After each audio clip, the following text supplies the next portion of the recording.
What is going on, everyone? Jay here. Welcome back to the channel. Man, the markets have been an absolute dumpster fire the past 2 weeks. Everyone who's in any growth stocks like SoFi or Palantir or a myriad of other ones are getting absolutely destroyed. But I came across a pretty cool article today by MOTLEY, and it's about the three Warren Buffett stocks that are set to go parabolic. So what we're going to do, we're going to go through this article together. We're going to check out the three stocks they're talking about and whether or not these stocks could be potential buys for us here in our portfolios. All right, let's get into the article, guys. Three Warren Buffett stocks that could go parabolic by James Brumley, August 4th, 2023. The key points of the article suggest that Coca-Cola's share performance has been flat as it works through elevated inflation pressures.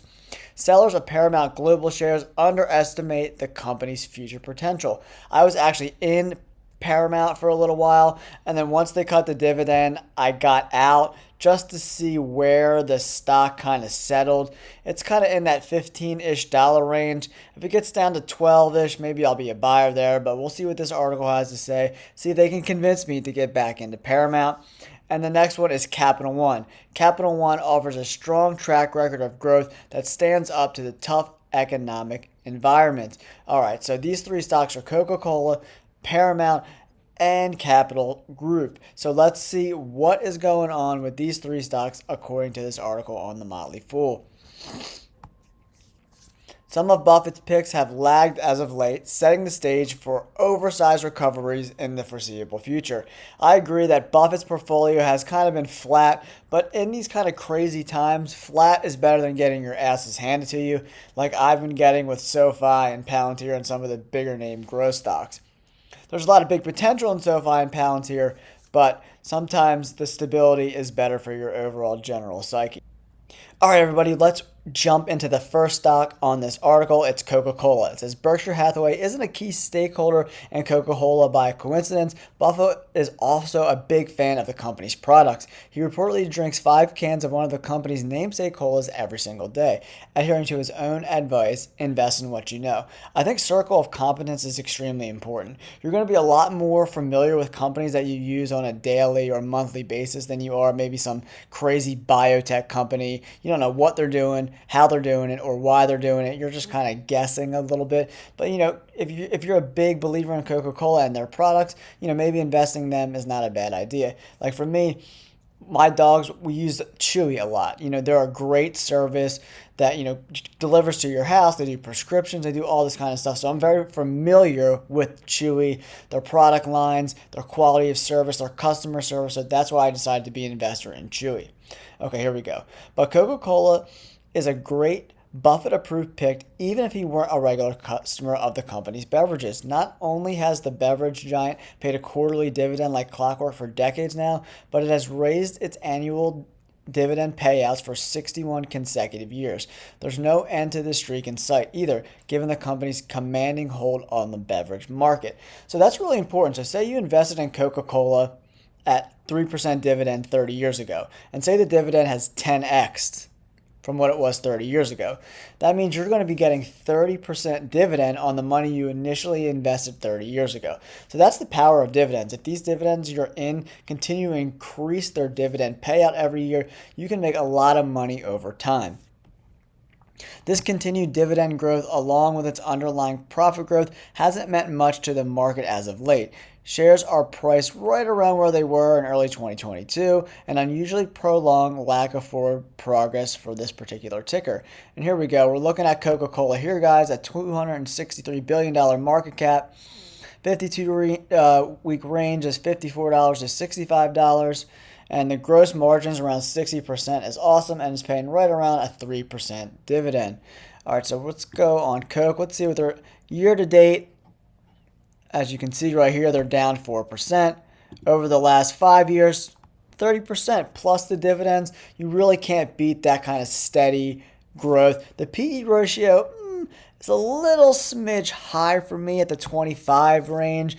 I would like to get Coca-Cola under a 20 PE because their growth isn't super high year over year, but they're a very consistent company, and you really can't ask for more. If you can get, Coke in that $50 range, that would probably be in that 18 to 19 PE ratio with a 3.5-4% dividend. That looks really, really attractive to me. All right, let's go back to this article and go over to Paramount Global. Paramount Global shares could catapult higher for a slightly different reason. The stock's been tumbling since the making an unusually pointed peak back in 2021. If it reverses course, this overdone selling could unwind in a hurry. I agree that we could see a reversal on Paramount, but that won't happen until they bring back the dividend. They had a really healthy, quality dividend, but they recently slashed it down to 1.3%. I think it was in that 5 or 6% range, but they're having some cash flow issues, so that dividend had to be cut.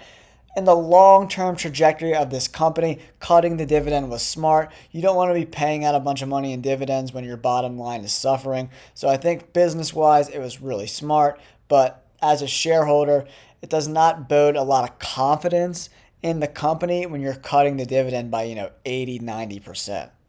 Let's see what else they have to say. The worry driving this stock sell-off makes enough superficial sense. Paramount is a major TV and film production house. In addition to Paramount Studios and the CBS network, the company also owns Nickelodeon, TV Land, Comedy Central, MTV, and other cable channels. It's also parent to streaming service Paramount Plus, as well as free-to-watch, ad-supported platform Pluto TV. But given the ongoing slow demise of cable television and the hyper-competitive streaming arena, none of these businesses seem particularly healthy. And I agree with that. I mean, there's just so much competition right now, and MTV and Comedy Central are both networks that are not performing like they were 10 and 15 years ago. With this whole woke culture going on and all this PC bullshit, I mean, comedy is really hard to come by. Shows like Workaholics would never get made today, and that was one of their biggest hits as of late. And especially MTV too. If you took away like Rob Dyrdek's show, like, does MTV even exist anymore? I have no idea. All right, so here we go. A great deal of Nickelodeon, MTV, Paramount, Showtime, and even some originals and new CBS content is now included in Paramount Plus. Connect the dots, and you'll see that this company is managing the industry-wide shift from cable to streaming, boasting 60 million paying subscribers as the end of the first quarter. So we have to really keep an eye on this subscriber count. I mean, Disney has gotten absolutely obliterated, and even HBO Max. Once they went from HBO to HBO Max, they lost some subscribers, but I love HBO Max.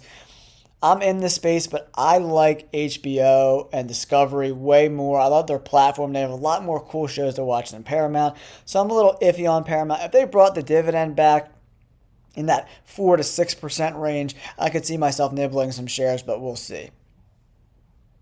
It says, perhaps Paramount's most underestimated weapon, though, is Pluto TV. While the fast, free ad-supported television business is relatively young, this free-to-watch business model could be the future. Streaming television market research outfit Hub Entertainment Research reports that over the course of the past few years, the numbers of U.S. consumers watching ad-supported TV has grown at the same time ad-free viewing has.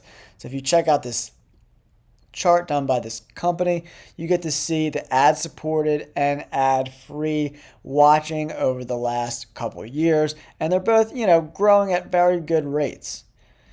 And if you look, ad-supported is kind of flatline right now, and ad-free is continuing to grow.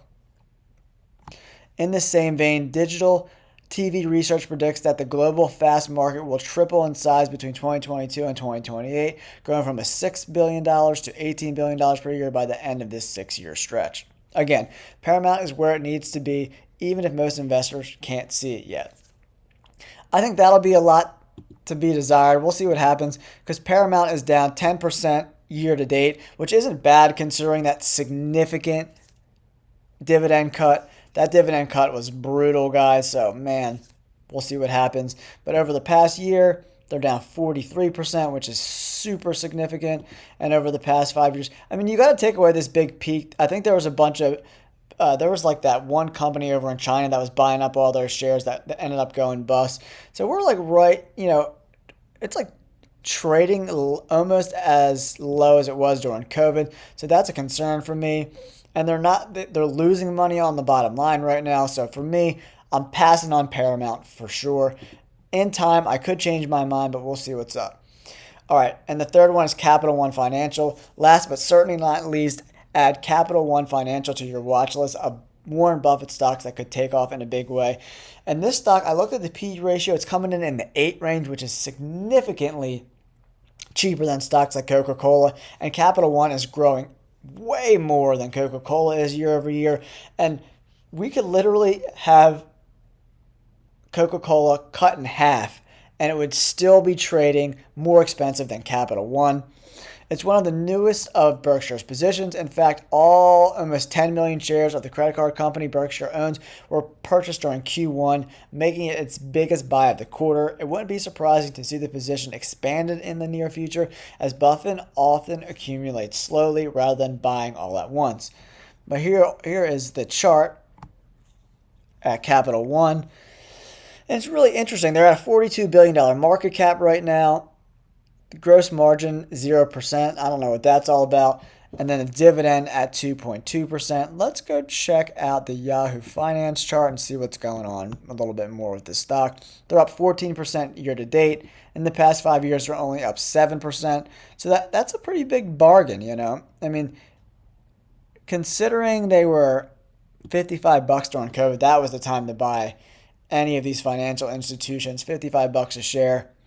But that 8 PE ratio is super low, guys. Super, super low. And I think their dividend payout ratio is pretty low too. So out of all three of these stocks, I like Capital One the best for sure. Let's see what else they have to say about Capital One before we wrap this up. As for what he sees in Capital One, and the reason you should consider owning it as well, is arguably the company's impressive and persistent track record of value creation.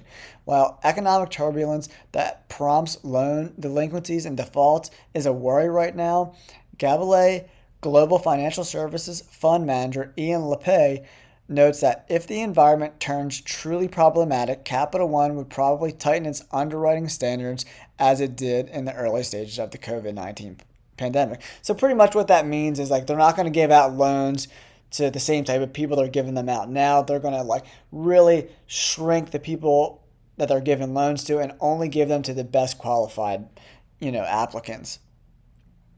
LePay also adds that this is a very strong bank with terrific management led by co-founder Richard Fairbank. The company has never lost money since going public in 1994, and the total book value has compounded at about 14% per year, which is extremely impressive, man. I like Capital One at an 8 PE. It seems like it's a stock that is worth looking into for sure. Let me know. Do you guys like any of these stocks? And if you do, which one is your favorite? Leave me some messages in the comments below. We'll talk about which one we like the best. I definitely like Capital One. I think they have the potential to grow the most valuation-wise, but we'll see what happens. If you haven't yet, hit that like button, subscribe to the channel, and we'll catch you guys on the flip side.